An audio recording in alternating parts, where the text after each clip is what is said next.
Went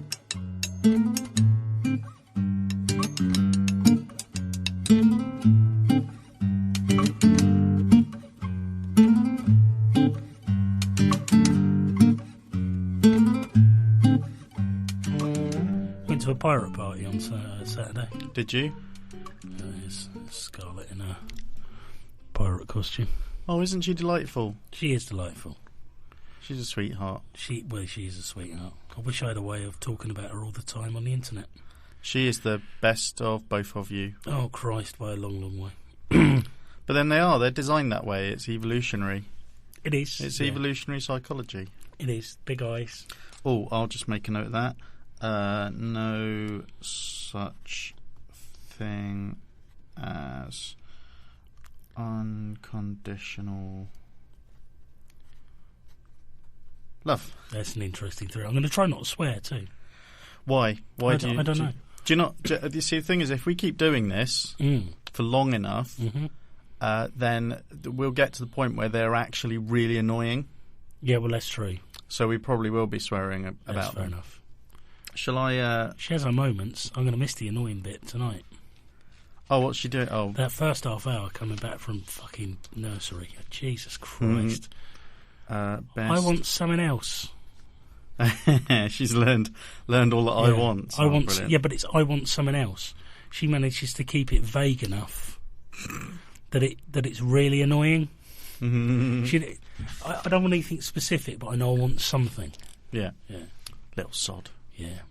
Well, what we're going to do today, this we can pretty much write this episode off, but I'll probably still put it out somewhere. Good. Is just to see like that we both understand what we're doing. Just terms of reference. Terms of reference. Opening statement. Statement of intent. All of those things that you're supposed to do, but not supposed to mention you're doing. Yeah. See how bad our plosives get when there's just the two of us. Fair enough. And yeah, just see what sort of length we're talking about, how it goes. I don't think I've really. I was. I don't know if I've necessarily explained to you exactly what I'm thinking this could be. No, but I'm looking forward to finding out. Okay. So what we'll do this. This is a rolling start. Okay. Okay. Should I run and get into my car? No. The rolling start's already happened. Oh wow. We've already done the rolling start. I've got notes. I can hear them. There's literally just because I literally don't know what I'm going to say next.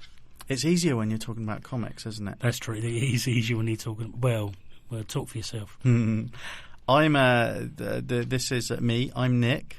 I'm here with my friend James. Hi, I'm James. We are veteran podcasters. We do a podcast called the Momcast. It's very good. It's very good, but it's about comics. It is mostly. And if you like comics, you should listen to the Momcast. It's available on the internet. I'll put it in the show notes when this eventually has show notes. But what we've found, both of us recently in the last few years, is that because we've both got wives, yes, and we both have relations with those wives, occasionally, and at some point in the recent past for both of us, we have ended up putting babies there. That's right. And those babies have been born, and they're out in the world. They exist. And this, for me, the first time, because most people have their first baby when they're about 16. Yeah. And I was 40 recently, and my son was born just over 4 weeks ago. Congratulations. Thank you. I've got a son. Well done. He was born about 4 weeks ago. Daddy, cool. And James was about 30... I was 35. 35. And when he had his, so a bit older, but probably more clueless because he's had a more sheltered life. To be fair, I could wait a couple of years and have had my first, and I'd still be more clueless. I think you were kind of making that point anyway. Kind of. Yeah. But what we've realised is, what I've realised, this is, if you've listened to us elsewhere, because we both do the Momcast. I do another podcast called Unanswered. That's very good too. Thank you. That's all in the editing, which isn't done by me. And James has made guest appearances on Dissecting Worlds. That wasn't so good. The podcast itself is excellent. My appearance, not so good. But everybody basically loves us. Everybody in our little podcasting community wants us. I don't mean on their podcasts, because we're pretty shocking podcasters. They just want us sexually. Why, and why not? Because we're clearly very virile. We're kind of we're both in our late 30s. In my case, we're 40, and I think it's fair to say that we're kind of not proper grown-ups. I'm still waiting. I'm still waiting to grow up. I don't see it happening. And yes, well, that's it. And the problem with that is we're now both responsible for another life. I mean, joint responsible with someone else. And it means we're having to learn lots of things, I think. I think it's fair to say, and a little bit trite, but still fair to say, that we're having to learn lots of things about being grown-ups. It's quite a journey. Yeah, it is a journey, which is what I'm hoping to capture here, James. That's beautiful. What we're actually going to do here, and the working title at this point is Two Grown Men. That's a good working title. With instead of the word two, it's going to be a two, the number two. Oh, I like that. Because I'm hoping that the web address might be something like 2GM, something like that. That's quite cool. You're already thinking about branding. It'd make for a good logo, but it's fair to say that name might be shit. It could be. And if you're one of the lucky people that we've sent this out to, that we'll be sending this out to in advance of us actually like making a website and stuff, you might want to suggest better names. I don't know if you've got anything. No, I'm absolutely blank. I thought I made a suggestion and then couldn't remember what it was. Oh, I was thinking Grown Damn Men. That's quite good. But you have to be doing that in a Stringer Bell from The Wire voice. That's true. I should probably have a think about this at some point, shouldn't I? I had a moment... Well, you should, yeah. I had a moment there where I was thinking, now we are grown. But that's so pretentious. That's a little bit Winnie the Pooh. It is. Well, that was the thing. Or Calvin and Hobbes. That's true. Oh, God, yeah, it's true. I have to be very careful with these sort of things because I'm not very emotionally mature. So I find that I have to be very careful because I find that I connect with things too much and then start openly weeping. And that's quite inconvenient when you've got a 3-year-old next to you going, why are you crying? I don't really want to cry in front of her. She talks in that Ray Winston voice, doesn't she? She does go, what are you crying for? What are you crying for? Yeah. Yeah, don't start crying. Please don't start crying here. I can't watch the Muppet movie with her. The newer one? The new one. There are at least 6 or 7 trigger points in the new, usually during the songs. And we watched the end of it the other day, and they started playing the Rainbow Connection. I can't get through the Rainbow Connection without blubbing. That's a classic Muppet song. It is, and I had to stand up and walk out the room. Oh, man. I thought you were going to say I had to stand up and give it a standing ovation in the living room. I love it, though. That and the Muppet hit Our World as well, just... I haven't seen it yet. Don't spoil it. Our World isn't in the Muppet movie. We might end up talking about films, and to be honest, I'm not entirely sure what shape this is going to take. We're looking at fairly short episodes, which you'll be relieved to hear, mainly because we are both so busy being parents. That's right, and working. We work very hard, and we're full-time parents and full-time workers. Well. We're not paying as much attention, but yeah. And so we've kind of both got hard outs. We both have to get out of the house at a certain time, get out of the recording studio at a certain time. This is recording on a night when I have a primary care responsibility. How long do we have before you have to get out of there? I have to be home by 7 o'clock at the very latest. Is primary care responsibility an official term? That's correct, yes. We can drill down into jargon at some point. These are all things we can do. We could do. But I think what we won't do is offer definitive advice. We will not. No, that's very clear. And you see, that's the thing about Now We Are Grown. It sounds like you'd have a proper, nicely illustrated logo that evokes all of those childlike things, and then people listen to it. And although you don't want to swear, James, it's very likely that we're going to be covering some stuff and talking. We're just disgusting man-children. We are, that's true. Basically. So yeah, it seemed like that title suggests it's more of a serious podcast, and we're probably not going to be able to manage that. Most certainly not. But, so why have I called you here? You don't know, because literally all you know is what I've written down. You just told me to come along and I turned up. Okay, good. It's because there's trust there. I have a track record of being able to talk to you for a prolonged period of time. Yes, this is true. Mm-hmm. Although I'm being a podcast veteran, I'm very much getting an early podcast sort of not really sure what I'm doing sort of vibe, which is quite exciting. I like it. I've missed this buzz. I think what normally happens is the first couple of episodes are a complete mess. Mm-hmm. You really start to feel it for like episodes 3 through 7. True. And then it's downhill from there. That's right. And people who start listening to you early on still really like the energy in those early episodes. That's true. But kind of only come back and listen after that in the hope that you'll do something that was a bit like in episodes 3 through 7. I haven't had this amount of adrenaline surging through my veins since I last went to Peppa Pig World. We were a bit off our faces for the first few Momcasts. It was insane, and there was a lot of drinking involved. Yeah. There'd be probably no drink. Although that's a behaviour that's changed since I became a father. Is I drink virtually nothing because hangovers are not good things to have with small children in the house. No, I can imagine. It does not make you a caring and sharing human being. They're really loud. They are noisy. What you're probably getting a sense of is, although we are both parents, and that is something we talk about a lot, what this is more going to be about, is partly going to be about, is just kind of exploring what it's like being... That was embarrassing. My phone just went off on the first episode. It could be your wife asking you why you're not home to clean some diapers. That's true. Or nappies, as I like to call them. Yeah. What it's as much going to be about is... I get the feeling there are probably other slightly awkward men out there who are in kind of our position.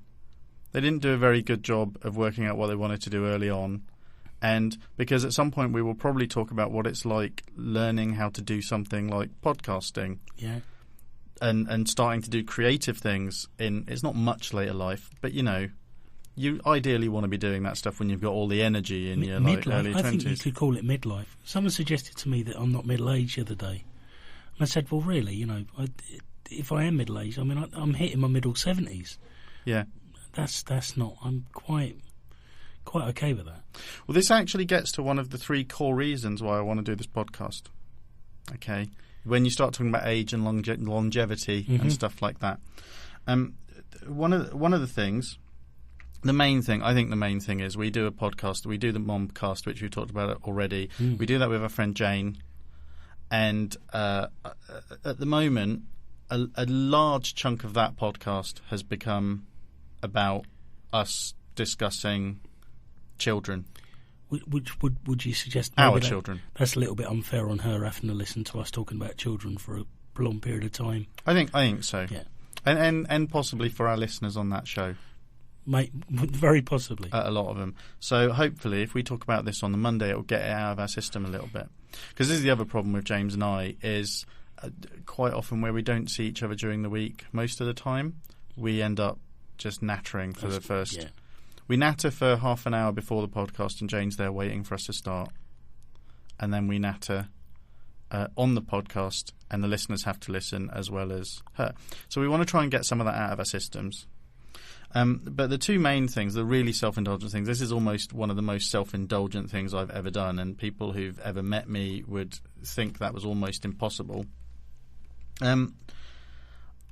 My son was born 4 weeks ago last Friday, so 4 weeks and 3 days ago. And one of the things I realised in the first couple of weeks, just a lot of the practical things like... I abstractly understood about nappies, but nobody had really explained before then about the fact that boy babies have effectively a hose stuck to the front of them for when you're changing nappies. Nobody had ever explained that, and I thought that was just people being arseholes. Frankly, they're leaving it as a little landmine for new parents. But actually, I think what I've learned is you're so focused and so tired when you're looking after a baby. And I guess when you're looking after a toddler as you are, or a younger child as you are, that you do start to lose stuff. Mm-hmm. And I'm a bit obsessive about hoarding things. That includes comics, and video, DVDs and video games and stuff like that, but also memories. I've got such a bad memory, and I'm terrified of this. Seems like this is important stuff. Yeah, okay, not every little nappy thing, but there are going to be things like we've noticed it's a bit early, but we've noticed that there are things that look more like smiles than wind. Mm-hmm. Now, I get the feeling stuff like that and the first steps and things like that are you're going to remember them, but you're not necessarily going to remember exactly how you felt. You're just going to remember them as this amazing thing that happened. And I am maybe a little bit sociopathic as well when it comes to or psychopathic when it comes to remembering feelings and things like that. It helps for me to capture how I'm feeling so that I can refer back to it at some point in the future, maybe, and remember. When Noah, my son, is a teenager, I will probably want to remember the time when he was controllable and easy to hold and grip close to you so that he couldn't get away and get into trouble, but also a time when he didn't annoy the hell out of me. It's funny. So as I say, Scarlett's three and a bit now, and you look at my telephone. I've had the same iPhone for the whole period. And it's strange. You start off in the first 2-3 months, there's multiple pictures taken every day. There's something like 1,500 photos on my phone. Pretty much all of them of Scarlett or have Scarlett in them. And it's weird. It's as she gets older, there's fewer and fewer photographs, to the point where I'll take maybe one a week or on when something significant happens now. I think part of that, obviously, is when they're very young. Every day seems to have a new development stage. They will do something for the first time. You'll think they've smiled and so forth. But it's interesting you talk about the development milestones, and this is all very like personal experience, and kind of goes back to the circumstances of me finding out about the pregnancy. But I've been surprised that although they're significant and you're taught to people about them, I kind of expected, the first steps, the first words to be truly celebratory moments, but they're just moments that pass very quickly. That's happened. Okay, fine, because you're so consumed in the day-to-day of living with your kid that they're built up as huge moments, and they're really important. But in the moment, they didn't feel as huge as I expected them to.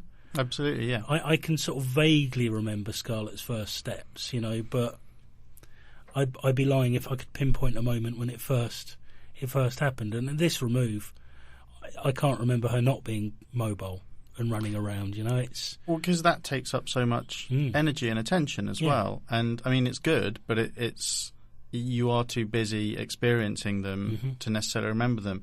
It makes me think about how it had never occurred to me before actually having a baby, and my wife's much more engaged with this than I am, and she's had the books that tell you what's going to happen at what stage, but we've talked to so many midwives and so many different people that before a thing happens there are so many stages. Like we talk about walking, but there's crawling before walking. Then before crawling there's just them just being able to coordinate their arms and legs enough that they can just move backwards and forwards in one place.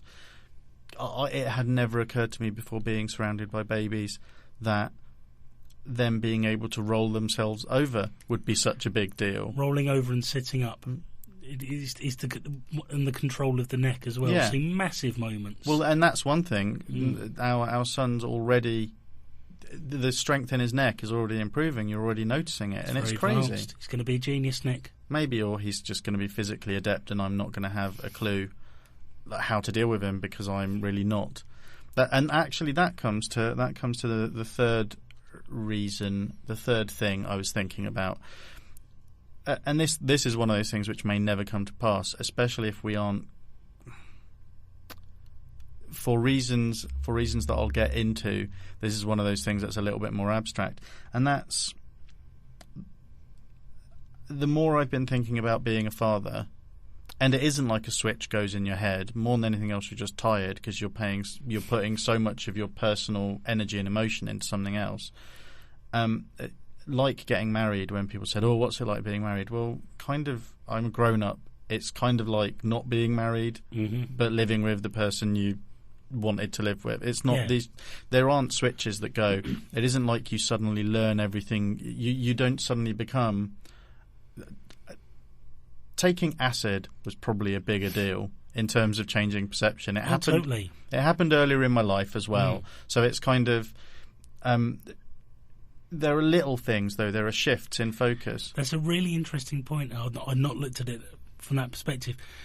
Maybe, growing up in our generation with the sort of people we used to work with, the circles we used to move around in, you would take drugs, and you're used to that instant pitch shift. And I think that prepares you really poorly for adult life, where things change subtly, and absolutely. slowly and evolve. And it gives you a sort of set of expectations that when you hit landmarks, it's going to be like dropping an E. And half an hour after having that experience, you're going to be sort of floating off into the ether. And you're going to know everything meaningful about it. And it's kind of... there's something very basic about a baby.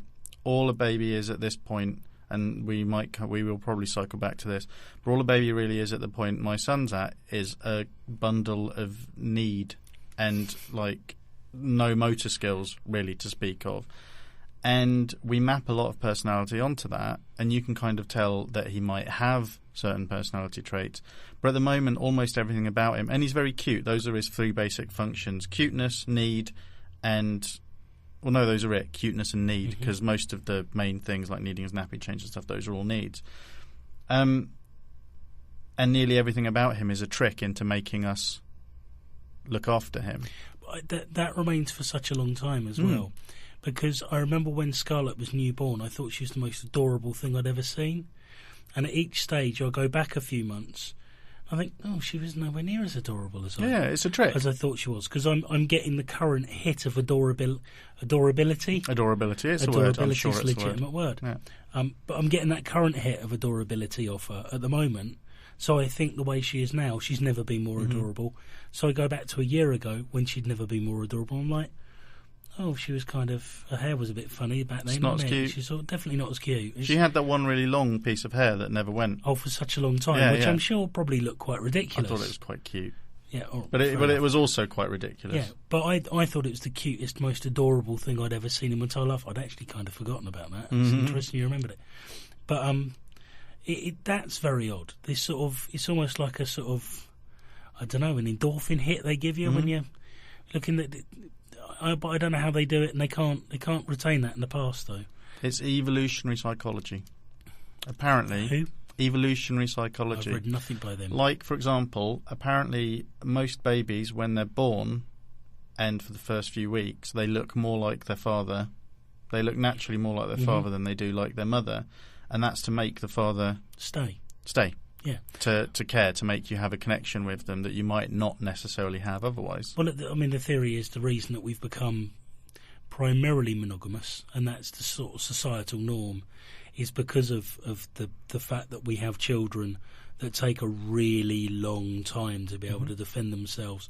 So the family unit needs to stay together to be protected from the wild. I mean, it's a very old evolutionary. Once you have that baby in the house, it doesn't matter how much your partner pisses you off, you're stuck there.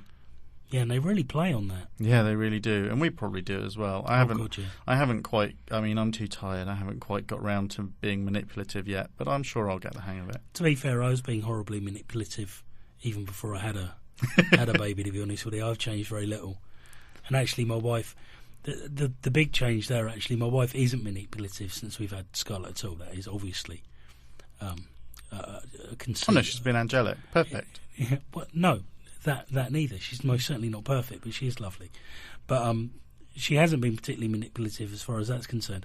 What I have noticed, and I am a needy man-child who's controlled mostly by his own emotions. That is kind of like a bucking bronco ride for me. She's less tolerant of my bullshit. Yeah, it's something I've definitely noticed, and it's almost like a cliche that she's already got one baby to look after. She doesn't need a, but it really has happened. It totally manifested itself like that. It's like, actually, I am totally less tolerant of you. It's sort of, and that's something that takes quite a while to sort of, something I don't think I've still not got used to actually. because you've spent 35 years becoming this one person. Someone pandering to my needs constantly. And a huge chunk of that has been with this same person. An awfully long time. Yeah. And that's something we'll explore probably in later episodes. We've got, James and I have lots of things about us that are about our personalities and characters that are very similar, but we couldn't have had more different journeys to get to this point. It's true.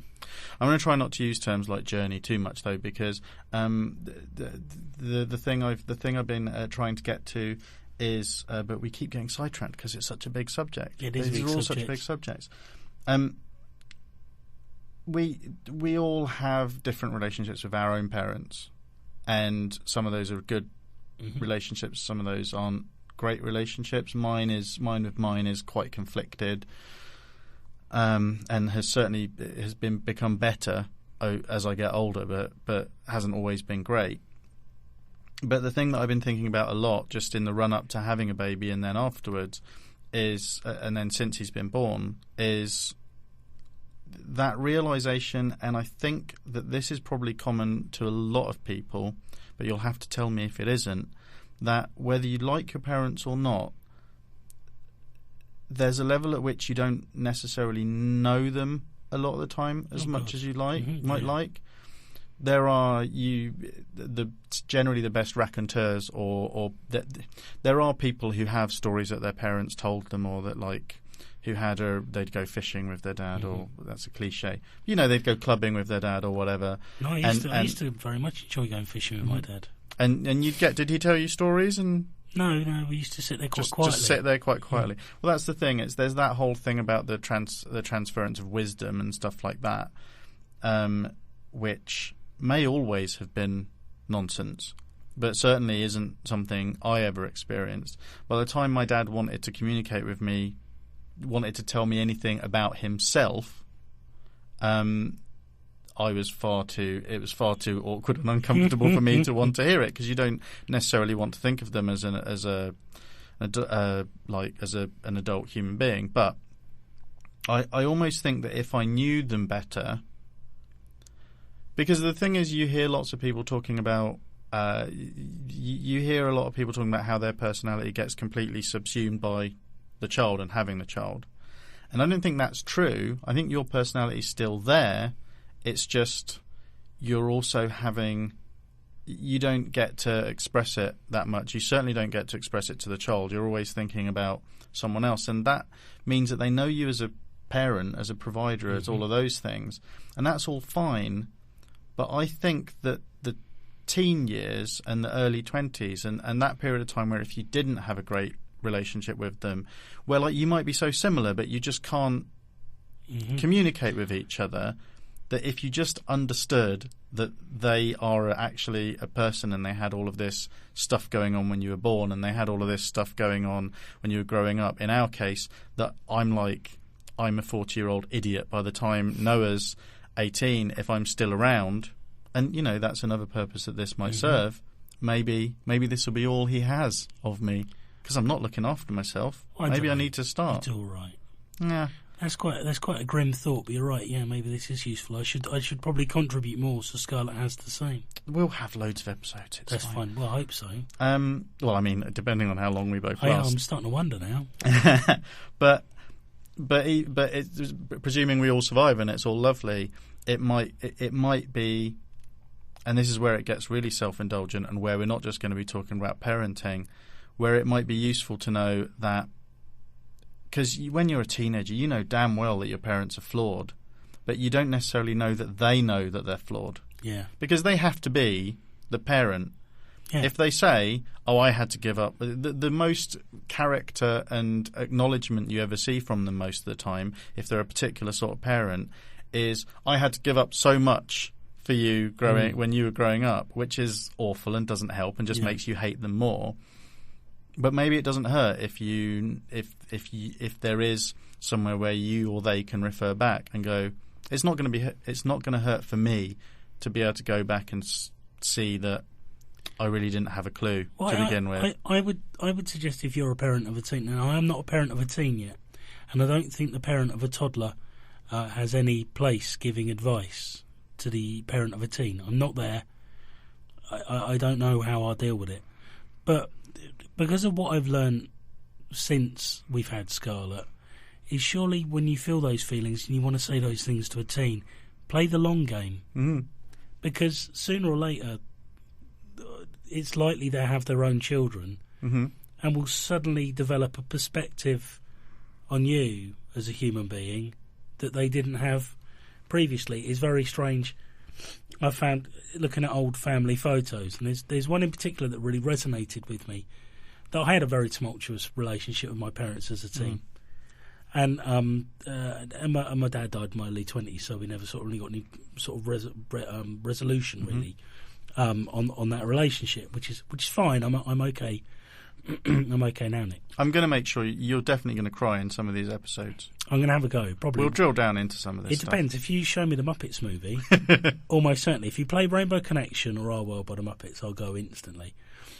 So I had this very, very sort of complicated, sort of slightly sort of resentful sort of relationship with my parents, and sort of which I appreciate is that as I've got older, regardless of Scarlett, was a bit silly. But all of a sudden, you realise that at one time you were in this bubble of complete love. Mm-hmm. That, you know, the early years are probably the same for most people. You know, that children are entirely adorable. And there's this picture of the three of us, because I was an only child, which my child is at the moment, and so is Noah. Mm-hmm. But there's this picture of the three of us. That, bless him, my dad's put on a timer on his camera, so there's an awful lot of sky and beach and very little us. But it's myself, my mum, and my dad, and I can't have been any older than 2.5, 3 at the time. And I just looked at that and thinking, well, Scarlett's about the same age I am now. And I don't think I ever really appreciated quite how much my parents did love me, especially even later on they must have loved me as well, irritating as I was to them. And I was a terrible teen. But when you're older, it's hard to even imagine that they would take the time and attention to want to take a photograph with you and them. And you just don't picture that. You just don't imagine it. And maybe you're not capable of, if you saw the photo, really registering that's what went into it. It's a little bit upsetting as well. Those of us who were terrible, and I was an awful teenager, really horrible mood swings, and not much better as an adult, frankly. But it's what that rejection of their love kind of does to that relationship over time. So it's kind of a galling and slightly scary thought that I have this relationship with Scarlett at the moment, where there's all this, almost smother them with love, because they're so lovely and they reciprocate it. You're saying tonight, Scarlett, I love, and you go, oh, I love you too, Daddy, and it's a beautiful. Every time it happens, it's a beautiful and special moment. But I think that if she's anything like me as a teenager, she will spend about 7 or 8 years just throwing all of that love straight back into my face. And it's interesting. I'm not at this point. I do not know how I'm going to cope with that, because I'm sort of, I've got quite a shallow ego. I don't take disapproval of others very well at all. I generally quite like people to like me. So it's the idea of sort of like, what if there is a prolonged period of time and that's all thrown back into my face in a few years' time? I'm learning something. I'm learning something about you that I don't think I was aware of, or about me. Okay. Everything I learn about other people is basically just about me, and which I wouldn't have believed. In that, I think that's an area where you're actually maybe more self-aware or taking more responsibility for stuff. Okay. Than I do. Rightio. Because when I look at the time when I was a teenager, I still kind of, I'm very much looking at it from the point of view that the parent may well be the one messing up. Sorry, they're not going to listen to this till they're not going to want to listen back to this till they're in their 20s. Anyway. I'm not trying to remove all responsibility from my parents. I think certainly one of I was difficult to put up with, but I think. If you don't, I think neither of them really understood. We grew up in a period where teenagers were renowned for being grumpy, but I don't think necessarily the psychology behind what was happening to the teenage brain was really that well understood. So there was very little tolerance for my bullshit, in inverted commas. Whereas I hope, because I'm a more aware human being, as far as that's concerned, at least I understand if it happens where it's coming from. But so I think it's two ways. But I know I was an arsehole. Mm-hmm. I mean, I can't look back on it and think, oh no, I handled all of those situations perfectly. I think completely losing your shit and punching your bedroom door is usually a bad way to deal with any situation. But I think I threw some Tipp-Ex at a wall. I still had a lamp well into my 20s that had Tipp-Ex across it, and I think that was probably me. But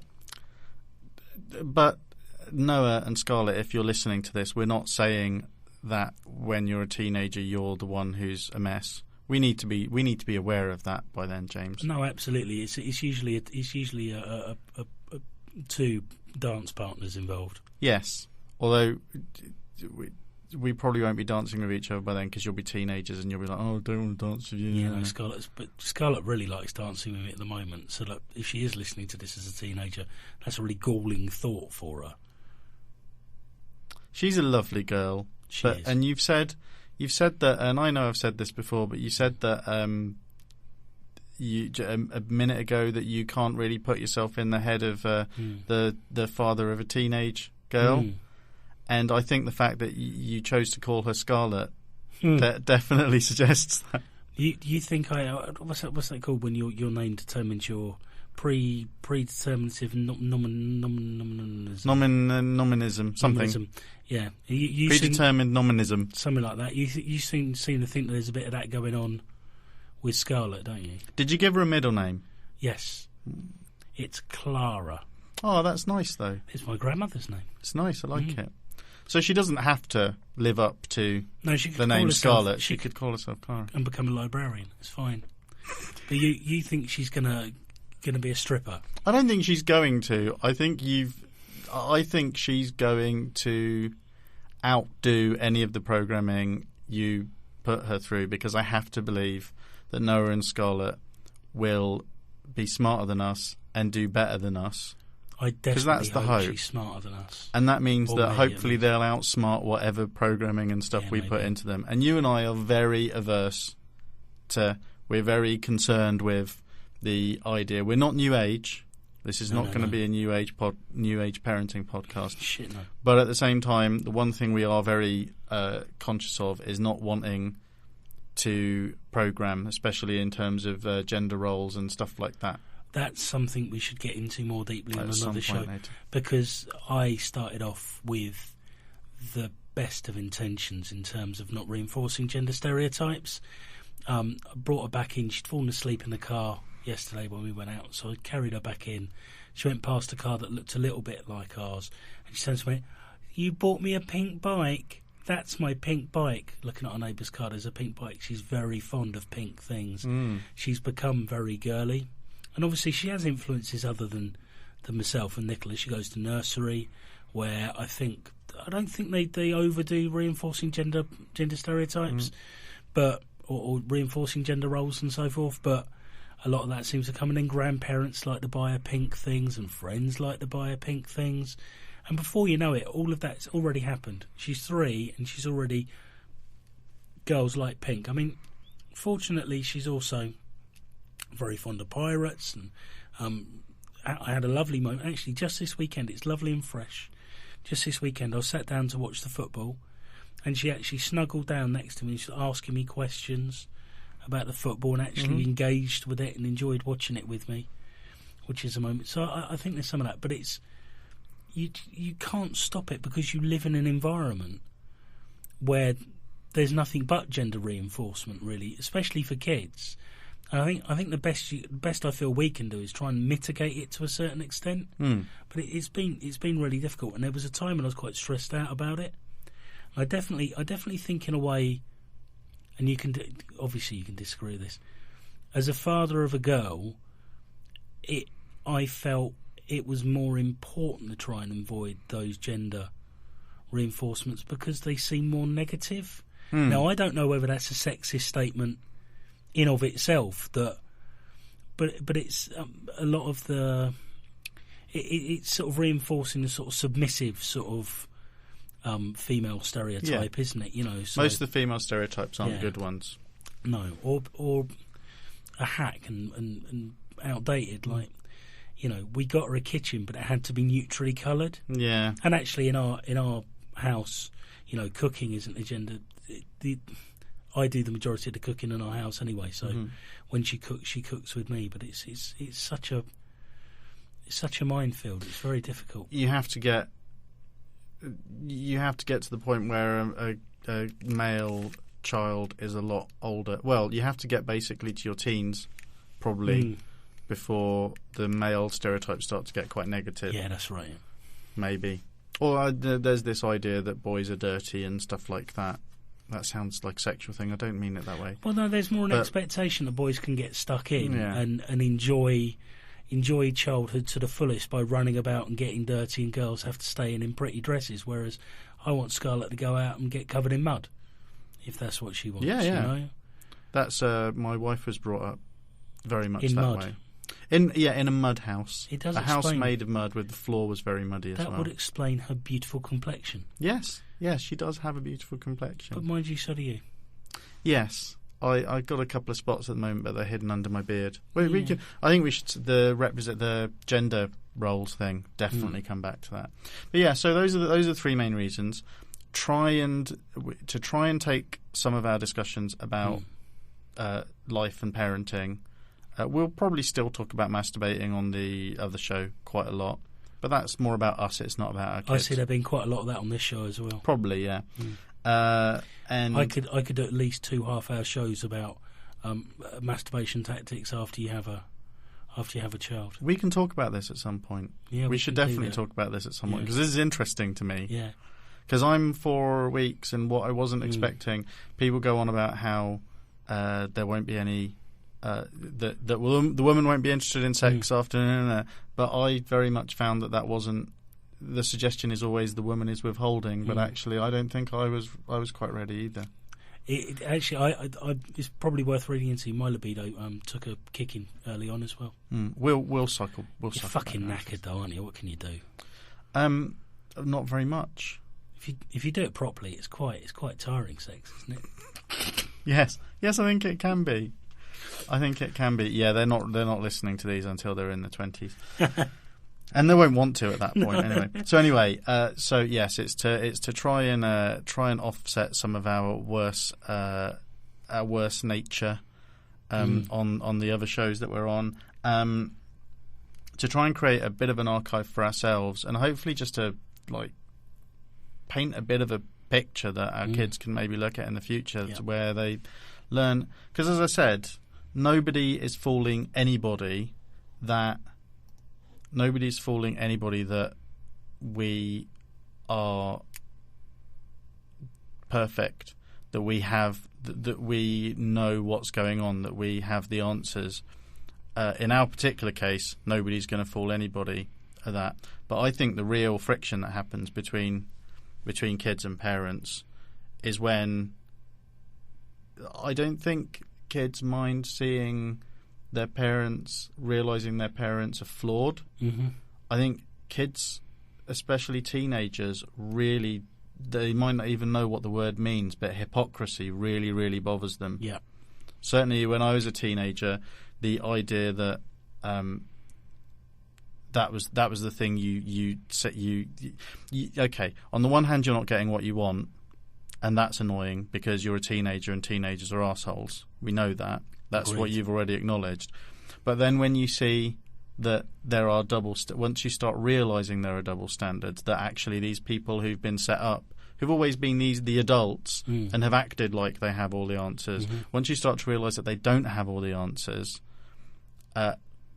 but there's still this pretense that they do, that you're seeing through, that's when you start to lose a lot of respect, when you don't really have that going on anymore. Well, isn't that the ultimate tragedy of parenthood, is you set yourself up to you set yourself on a pedestal that you are always going to fall from, because you have to set standards for your kids higher than the ones that you live to. You have to say to your kid, don't smoke, don't drink, because you're really young and you're not ready to do that yet. Or that is fine for me. Of course it's fine for me. I'm a stupid adult and I make stupid decisions for myself because I'm able to think through the consequences and still not care. This boat's already sailed, baby. Yeah. Maybe that's going to be one of my phrases later on. I'm not going to pretend that I'm perfect, but my life's already ruined. Yeah. Yeah, maybe that's... By you, and we'll never have anything nice around here, not with you about. Now can I start crying? Yeah, I think maybe that's a good idea. So the themes, if there were going to be themes, what I've been thinking, what's been going over in my head, the themes of this podcast are probably going to be frustration, disappointment, yes, self-loathing, yes, and parenting. Check, and check. All of those things. If you're a child and you're listening to this, especially if you're one of our children, when we say frustration and disappointment, that is never about you, darling. Never. It's us we're frustrated and disappointed with. Absolutely. Although sometimes she can be a bit fractious when she comes home from nursery. But I'm sure you'll grow out of that, Scarlett. It's fine. You're just getting used to the fact that you don't have a nap during the day. So you're quite tired. It's not your fault. We know that and we love you. And honestly, it is not my fault that your nappy needs changing. You're the one who put it there. You're the one who's sitting in it. Please stop crying. I'm just trying to change it. Yeah. Should we do a colour check each week for the time being? Mine's going to be olive-skinned, probably. I'm thinking more about the poo. Oh, the poo. It's... The good thing about this, okay, this is one of those things that always strikes me as strange, because sometimes it's even parents who are a little bit prudish and weird about this. I understand the aversion to human poo. I get it. And maybe I'm a little bit more...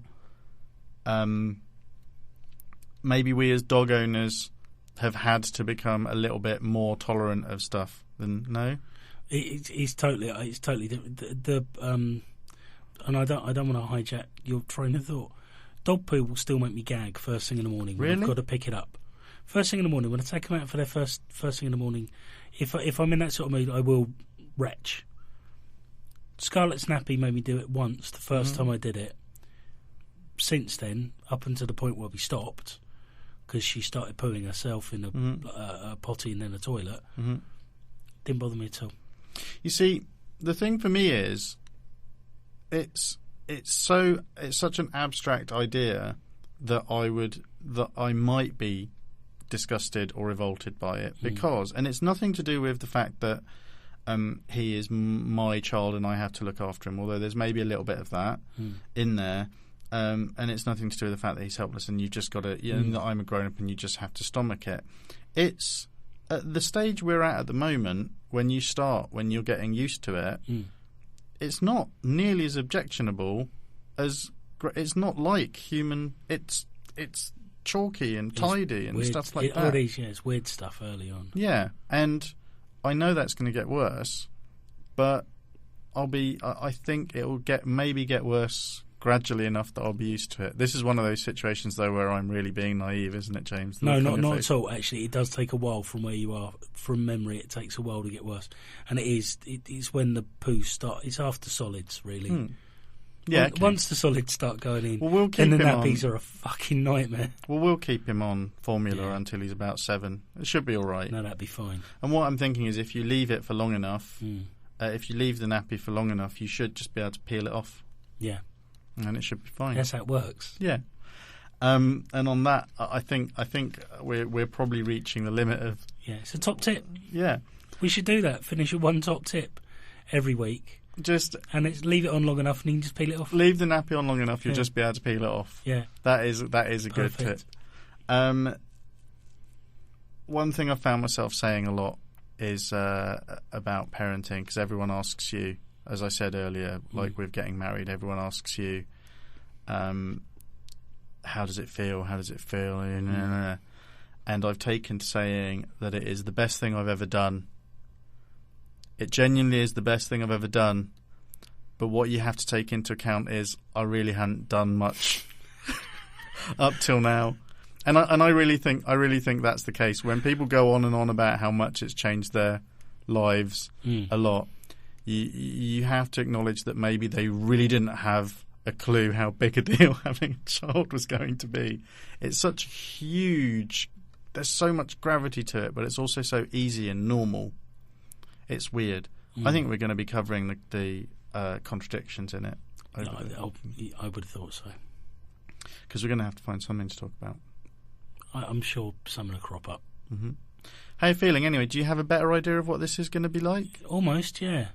almost. It's nice. This is quite cathartic as well. It's like a counselling session. It is. Well, that's kind of the other reason I was thinking about it, because before Noah was born, and we will probably talk about this at some point, I was seriously considering just getting a few things sorted out.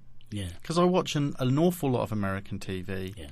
I listen to at least one podcast that is comedians interviewing comedians, and I'm starting to think that therapy is something I should have been doing, just because it feels like everybody who's a little bit neurotic and self-important that I listen to has done it. Yeah. So why not us? Yeah. Well, exactly. So I was seriously considering it, but I think this is going to be fine. I don't think I'm going to need it. No, you're quite right. So thank you for listening. If you've listened to this, thank you. Yes. You've provided us with some very, very cheap therapy.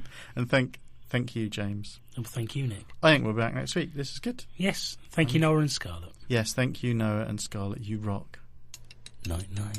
Night, night. Sleepy buys.